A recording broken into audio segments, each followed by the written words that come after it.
ನಮ್ಮ ಸಿಬ್ಬಂದಿ ವರ್ಗದವರು ಸರ್ ಕಳೆದ 1.5 ತಿಂಗಳಿಂದ ಪ್ರತಿಯೊಬ್ಬ ದಾನಿಯನ್ನ ನೇರವಾಗಿ ಸಂಪರ್ಕ ಮಾಡಿ ಅವರ ಮನವೊಲಿಸಿ ಅವರನ್ನು ಪ್ರೇರೇಪಿಸಿ ಗೂಗಲ್ ಫಾರಂನ ನೋಂದಾವಣಿಯನ್ನು ಮಾಡಿಸಿ ಇವತ್ತು ಕರೆದುಕೊಂಡು ಬಂದು ರಕ್ತದಾನ ಮಾಡಿಸೋವರೆಗೂ ಸಹ ತುಂಬ ಶ್ರಮ ಹಾಕಿದ್ದಾರೆ. ಇವತ್ತು ನಮ್ಮ ಎಲ್ಲ ಸಿಬ್ಬಂದಿ ವರ್ಗದವರು ಇವತ್ತು ಒಂದು ಊಟದಿಂದ ಹಿಡಿದು ಒಂದು ತಿಂಡಿಯಿಂದ ಹಿಡಿದು ಬ್ಲಡ್ ಡ್ರಾ ಮಾಡತಕ್ಕಂಥ ಜಾಗದಲ್ಲಾಗಿರ್ಬೋದು, ನೋಂದಾವಣಿ ಮಾಡ್ತಕ್ಕಂಥ ಜಾಗ ಆಗಿರ್ಬೋದು, ಪ್ರತಿಯೊಂದರಲ್ಲೂ ಸಹ ನಮ್ಮ ಎಲ್ಲ ಶಿಕ್ಷಣ ಸಂಸ್ಥೆಗಳ ವಿದ್ಯಾರ್ಥಿಗಳು ಮತ್ತು ಸಿಬ್ಬಂದಿ ವರ್ಗದವರು ತುಂಬಾ ಶ್ರಮ ಹಾಕಿದ್ದಾರೆ. ಅವರ ಶ್ರಮಕ್ಕೆ ಚಿಕ್ಕಬಳ್ಳಾಪುರ ಇವತ್ತು ಸ್ಪಂದಿಸಿದೆ. ಇವತ್ತು ಇದು ಚಿಕ್ಕಬಳ್ಳಾಪುರದ ಘನತೆ ಅಂತ ಹೇಳಲಿಕ್ಕೆ ಬಯಸ್ತೇನೆ ನಾನು.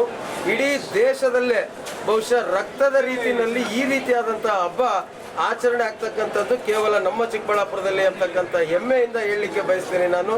ತಾವು 2500 ಅಂದ್ರಿ, ಈಗ ತಾನೇ ನನಗೆ ಬಂದಂಥ ಮಾಹಿತಿ 2700ರ ಗಡಿಯನ್ನು ದಾಟಿದ್ದೀವಿ ನಾವು. ಈ ಬಾರಿ ನಾನು ಮೊದಲಿನಿಂದಾನು ಹೇಳ್ತಾ ಇದ್ದೆ, ಸಂಖ್ಯೆಗಳ ಬಗ್ಗೆ ನಾನು ಮಾತನಾಡೋದಿಲ್ಲ. 23ನೇ ತಾರೀಕು ಸಾಯಂಕಾಲ ಸಂಖ್ಯೆ ನನ್ನ ಬಗ್ಗೆ ಮಾತಾಡಲಿ ಅನ್ನೋದನ್ನ ನಾನು ಹೇಳ್ತಾ ಇದ್ದೆ. ಹಾಗಾಗಿ ಮತ್ತೊಮ್ಮೆ ಸಂಖ್ಯೆ ಈಗ ಇನ್ನೂ ಕೇವಲ 2 ಗಂಟೆ ಸಮಯ ಅಷ್ಟೇನೆ ಇನ್ನೂ ಆಗಿರ್ತಕ್ಕಂಥದ್ದು. ಇನ್ನೂ 5 ರಿಂದ 6 ಗಂಟೆಗಳ ಕಾಲ ಈ ಒಂದು ರಕ್ತದಾನ ಶಿಬಿರ ಹೀಗೆ ಮುಂದುವರಿತದೆ. ಕೊನೆಯಲ್ಲಿ ಯಾವ ಹಂತವನ್ನು ತಲುಪ್ತೀವಿ, ಯಾವ ದಾಖಲೆಯನ್ನು ಮುರಿತೀವಿ, ಏನು ಇದೆಲ್ಲದರ ಬಗ್ಗೆ ಸವಿವರವಾಗಿ ತಿಳಿಸ್ತೇನೆ. ಮಾಧ್ಯಮದ ಮುಖಾಂತರ ಬಂದಿರತಕ್ಕಂಥ ಪ್ರತಿಯೊಬ್ಬ ರಕ್ತದಾನಿಗೆ ನನ್ನ ಶಿರಸಾಷ್ಟಾಂಗ ನಮಸ್ಕಾರಗಳನ್ನು ತಿಳಿಸ್ತೇನೆ. ಇದಕ್ಕೆ ಶ್ರಮ ಹಾಕಿದಂತಹ ನಮ್ಮ ಸಿಬ್ಬಂದಿ ವರ್ಗದವರು, ಬಹುಶಃ ನಿನ್ನೆ ನಮ್ಮ ರೆಡ್ ಕ್ರಾಸ್ನ ಸಂಸ್ಥೆಯವರು ಹೇಳ್ತಾ ಇದ್ರು ನಮಗೆ, ಸರ್ ಇದೊಂದು ಶಿಬಿರ ನಮ್ಮ ಸಿಬ್ಬಂದಿ ವರ್ಗದವರು ಮಾರನೇ ದಿನ ಫೋನ್ ಮಾಡಿ, ಸರ್ ನಮಗೆ ಕೈ ನೋವ್ತಾ ಇದೆ, ಅಷ್ಟೇ ಕೆಲಸ ಕೊಟ್ಟಿದ್ದೀರಿ ನೀವು ಅಂತ ಹೇಳ್ತಾರೆ ಅಂತ. ಈ ರೀತಿಯಾದಂಥ ಸ್ಪಂದನೆ ನಿಜವಾಗ್ಲೂ ಸಹ ನಾನು ಚಿಕ್ಕಬಳ್ಳಾಪುರದಲ್ಲಿ ಒಳ್ಳೆಯ ವಿಚಾರದಲ್ಲಿ ರಕ್ತದಾನ ಅಂತಕ್ಕಂಥದ್ದು ಇವತ್ತು ನಿಜವಾಗ್ಲೂ ಸಹ ನಾವು ಯಾವ ಸಂಖ್ಯೆ ಮಾಡ್ತೀವಿ, ಎಷ್ಟು ಜನ ಬರ್ತಾರೆ, ಎಷ್ಟು ಜನ ಕೊಡ್ತಾರೆ ಅನ್ನೋದಕ್ಕಿಂತಲೂ ಸಹಸ್ರಾರು ಸಂಖ್ಯೆಗಳಲ್ಲಿ ಜಾಗೃತಿಯನ್ನು ಮೂಡಿಸಿದ್ದೀವಿ ನಾವು. ರಕ್ತದಾನ ಮಾಡೋದ್ರಿಂದ ಯಾವುದೇ ತೊಂದರೆ ಇಲ್ಲ, ರಕ್ತದಾನ ಮಾಡೋದಕ್ಕೆ ಇರ್ತಕ್ಕಂತಹ ಹಿಂಜರಿಕೆ ಏನಿದೆ ಅದನ್ನು ಹೋಗ್ಲಾಡಿಸೋದ್ರಲ್ಲಿ ಇವತ್ತು ನಮ್ಮ ಶಿಕ್ಷಣ ಸಂಸ್ಥೆಗಳಲ್ಲಿ ಕಾರ್ಯನಿರ್ವಹಿಸ್ತಾ ಇರ್ತಕ್ಕಂಥ ಸಿಬ್ಬಂದಿ ವರ್ಗದವರು ಯಶಸ್ವಿಯಾಗಿದ್ದಾರೆ ಅನ್ನೋದನ್ನು ನಾನು ಹೇಳಲಿಕ್ಕೆ ಬಯಸ್ತೇನೆ. ಮತ್ತು ಈ ಬಾರಿಯ ರಕ್ತದಾನ ಶಿಬಿರ ಬಹುಶಃ ಇಡೀ ದೇಶದಲ್ಲೇ ಒಂದು ದಾಖಲೆ ಮಟ್ಟಕ್ಕೆ ಹೋಗ್ತದೆ ಅಂತಕ್ಕಂಥ ವಿಶ್ವಾಸ ನನಗಂತೂ ಖಂಡಿತ ಇದೆ. ಮೊದಲನೇದಾಗಿ ವರುಣದೇವರಿಗೆ, ಯಾಕಂದರೆ ಕಳೆದ ಬಾರಿನೇ ನಾವು ಇನ್ನೂ ಹೆಚ್ಚು ರೀತಿಯಲ್ಲಿ ಆಗಬೇಕಾಗಿತ್ತು. ಆ ಮಳೆಯ ಒಂದು ಅವಕೃಪೆಯಿಂದ ನಮಗೆ ಕಳೆದ ಬಾರಿ ಹಿಂದೇಟಾಯಿತು.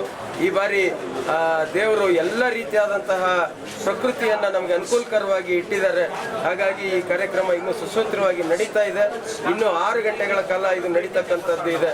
ಬೆಳಗ್ಗೆ 8 ಗಂಟೆಗೆ ತುಂಬ ಆಶ್ಚರ್ಯ ಆಗ್ತದೆ. 8 ಗಂಟೆಗೆ ನಾವು ತಯಾರಾಗೋದಕ್ಕಿಂತ ಮುಂಚಿತವಾಗಿ ದಾನಿಗಳು ಇಲ್ಲಿ ತಯಾರಿದ್ರು. ಸೊ ಈ ರೀತಿಯಾದಂತಹ ಪ್ರತಿಕ್ರಿಯೆ ನಿಜವಾಗ್ಲೂ ಮನಸ್ಸಿಗೆ ತುಂಬಾ ಸಂತೋಷವನ್ನ ಕೊಡ್ತದೆ. ರಾಜಕಾರಣ ಇನ್ನೊಂದು ಮತ್ತೊಂದು ಇವೆಲ್ಲವೂ ಪಕ್ಕಕ್ಕಿಟ್ರೆ ಈ ರೀತಿಯಾದ ಕಾರ್ಯಗಳು ಮಾಡಿದಾಗ ಮನುಷ್ಯನಾಗಿ ಹುಟ್ಟಿದ್ದಕ್ಕೆ ಒಂದು ಸಾರ್ಥಕತೆಯನ್ನು ಪಡ್ಕೊಳ್ತಕ್ಕಂಥ ಕೆಲಸ ಅಂತ ನಾನು ಹೇಳಲಿಕ್ಕೆ ಬಯಸ್ತೇನೆ. ಸರ್, ಇವತ್ತು ನಡೀತಾ ಇರ್ತಕ್ಕಂಥ ರಕ್ತದಾನ ಶಿಬಿರದಲ್ಲಿ ಎಷ್ಟು ಸಂಸ್ಥೆಗಳು ಬಂದಿದ್ದಾವೆ, ಅವರು ಯಾವ ರೀತಿ ಸಂಗ್ರಹ ಮಾಡ್ತಿದ್ದಾರೆ? ಸರ್, ಇವತ್ತು ಬಂದಿರತಕ್ಕಂಥದ್ರಲ್ಲಿ 12 ರಕ್ತ ನಿಧಿಗಳು ಬಂದಿದ್ದಾವೆ. ನಮ್ಮ ಚಿಕ್ಕಬಳ್ಳಾಪುರದ ಇಂಡಿಯನ್ ರೆಡ್ ಕ್ರಾಸ್ ಸಂಸ್ಥೆ ಮೊದಲನೇದು, ಬೆಂಗಳೂರಿನ ಇಂಡಿಯನ್ ರೆಡ್ ಕ್ರಾಸ್ ಸಂಸ್ಥೆ ಮೊದಲನೇದು, 2ನೇದು, ಮತ್ತು ಕೊಪ್ಪಳ ರೆಡ್ ಕ್ರಾಸ್ ಸಂಸ್ಥೆ, ಬಿಜಾಪುರ ರೆಡ್ ಕ್ರಾಸ್ ಸಂಸ್ಥೆ, ಚಿತ್ರದುರ್ಗ ರೆಡ್ ಕ್ರಾಸ್ ಸಂಸ್ಥೆ, ತುಮಕೂರು ರೆಡ್ ಕ್ರಾಸ್ ಸಂಸ್ಥೆ, ಇದೆಲ್ಲದರ ಜೊತೆಗೆ ರಾಷ್ಟ್ರೋತ್ಥಾನ ಪರಿಷತ್ತು. ಯಾಕೆ ಅಂದರೆ ನಾವು 2006ರಲ್ಲಿ ಮೊದಲು ಮಾಡಿದಂಥ ಸಂದರ್ಭದಲ್ಲಿ ಚಿಕ್ಕಬಳ್ಳಾಪುರದಲ್ಲಿ ಯಾವುದೇ ರಕ್ತನಿಧಿ ಇರಲಿಲ್ಲ. ಆ ಸಂದರ್ಭದಲ್ಲಿ ಪ್ರಾರಂಭ ಮಾಡಲಿಕ್ಕೆ ನಮ್ಗೆ ಸಹಕಾರ ನೀಡಿದಂಥ ರಾಷ್ಟ್ರೋತ್ಥಾನ ಪರಿಷತ್ರವರು, ಲಯನ್ ಸಂಸ್ಥೆ, ಇವತ್ತು ನಾವು ರಕ್ತದಾನ ಶಿಬಿರ ಆಯೋಜನೆ ಮಾಡ್ತಾ ಇದ್ದೀವಿ ಅಂತಂದರೆ ಮೂಲ ಕಾರಣಕರ್ತರು ಲಯನ್ ಸಂಸ್ಥೆಯವರು, ಅವರ ಒಂದು ಸಹಕಾರದೊಂದಿಗೆ ಲಯನ್ ಸಂಸ್ಥೆಯವರು, ಮತ್ತು ಬೆಂಗಳೂರಿನಲ್ಲಿ ಸುರಕ್ಷಾ ಆಸ್ಪತ್ರೆ, ಈ ಥಲಸೀಮಿಯಾ ಅಂತ ಒಂದು ವಿಶಿಷ್ಟವಾದಂಥ ರೋಗ ಇದೆ, ಆ ರೋಗಕ್ಕೆ ಉಚಿತವಾಗಿ ರಕ್ತವನ್ನು ಕೊಡ್ತಕ್ಕಂಥ ಆಸ್ಪತ್ರೆ ನಮ್ಮ ಸುರಕ್ಷಾ ಆಸ್ಪತ್ರೆಯವರು, ಅವರು ಸಹ ಇಲ್ಲಿ ಬಂದಿದ್ದಾರೆ. ವಿಶೇಷವಾಗಿ ಇಡೀ ವಿಶ್ವದಲ್ಲಿ ಹಣದ ಕೌಂಟರೇ ಇಲ್ಲದೆ ಇರತಕ್ಕಂಥ ಆಸ್ಪತ್ರೆ ಮುದ್ದೇನಹಳ್ಳಿ ಸರಳ ಆಸ್ಪತ್ರೆ, ಸತ್ಯಸಾಯಿಯ ಸರಳ ಆಸ್ಪತ್ರೆ, ಅವರು ಸಹ ಇವತ್ತು ಇಲ್ಲಿ ಈಗಾಗಲೇ 200ಕ್ಕೂ ಹೆಚ್ಚು ಯೂನಿಟ್ಗಳನ್ನು ಶೇಖರಣೆಯನ್ನು ಮಾಡ್ಕೊಂಡಿದ್ದಾರೆ. ಇನ್ನು ವಿಶಿಷ್ಟವಾಗಿ ನಮ್ಮ ಕೋಲಾರದ SNR ಆಸ್ಪತ್ರೆ ಉಚಿತವಾಗಿ ರಕ್ತವನ್ನು ಕೊಡ್ತಕ್ಕಂಥವ್ರು. ನಾವು ಎಲ್ಲ ವಿಶಿಷ್ಟವಾದಂಥವ್ರನ್ನೇ ಆಯ್ಕೆ ಮಾಡ್ಕೋತೀವಿ. ಯಾಕೆ ಅಂತಂದರೆ ನಮ್ಮ ದಾನಿಗಳು ಇವತ್ತು ಇಷ್ಟೊಂದು ಶ್ರಮ ಹಾಕಿ ಅವರ ಕೆಲಸ ಕಾರ್ಯಗಳನ್ನು ಬಿಟ್ಟು ನಾನಾ ರೀತಿಯಾದಂತಹ ತೊಂದರೆಗಳಿದ್ರೂ ಸಹ ಎಲ್ಲ ಸಂಘ ಸಂಸ್ಥೆಗಳು, ಚಿಕ್ಕಬಳ್ಳಾಪುರದಲ್ಲಿರ್ತಕ್ಕಂಥ ಎಲ್ಲ ಶಿಕ್ಷಣ ಸಂಸ್ಥೆಗಳು, ಎಷ್ಟು ಶಿಕ್ಷಣ ಸಂಸ್ಥೆಗಳಿದಾವೋ ಎಲ್ಲ ಶಿಕ್ಷಣ ಸಂಸ್ಥೆಗಳು ಇವತ್ತು ಶಾಂತಿಯಿಂದ, ನಾವು ಪ್ರತ್ಯೇಕವಾಗಿ ಹೇಳಬೇಕು ಅಂತಂದರೆ 300ಕ್ಕೂ ಹೆಚ್ಚು ಜನ ಬಂದು ಇದರಲ್ಲಿ ಭಾಗವಹಿಸಿದ್ದಾರೆ.